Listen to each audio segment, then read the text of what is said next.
On this video, we're going to progress our get-ups to doing weighted get-ups using the kettlebell.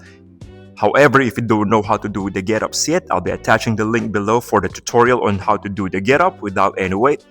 Now, if you're ready to take things to the next level, check this out. To start, the most important thing here in the get-up is your setup. So what you'd want to do there is, once you place your hand on the bell, is that this part of your wrist is somehow pushing against the weight. That's going to help your wrist to stay neutral rather than starting out with a lousy wrist position. Once you're on this position, a couple of things that may defaultly happen here. First is that your arm may default to be onto this palm facing down position. However, when doing get-ups, you want to try to avoid that one, as that places your shoulders to some unstable environment. What you'd want to do there is get your arm to just simply be on the neutral position. That's when your palm is facing out to the side, your thumb is facing up. Next part onto that one is you want to make sure that your eyes are constantly looking towards where the weight is as you transition onto the next step of the get-up. Again, something that might happen here is your shoulders again are going to rotate in, which places it onto an unstable environment. So always remember to keep your elbows straight, shoulders staying stable, and you'd want to form a straight line. So observe this bottom shoulder because it's weighted. It makes me default to this shrug position. You want to get out of that shrug position. So place your palm flat. Then from there, same as before, point your fingers back, push the floor away from you. So you'd end up onto that arm straight position.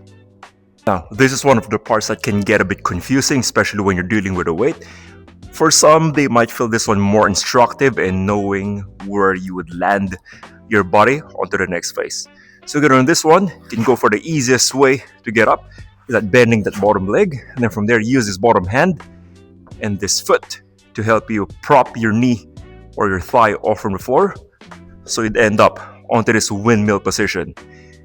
This again can get a bit confusing since you're going to move from your arm on a T position with your torso, then hiking from your hip, or I would say thrusting from your hip from this angle to this angle, then for your leg to either be being parallel with the other leg, which is this way, or other option here is rotating your knee from this angle, so you'd still end up on the same angle. Then from there, getting up. From that position, again, you want to make sure here that your arm stays straight throughout the whole time. Stepping back. Find your base. Again, this may get confusing because sometimes you might just collapse onto it, but you want to make sure here that you're hinging from the hip and then placing your hand gently on the floor.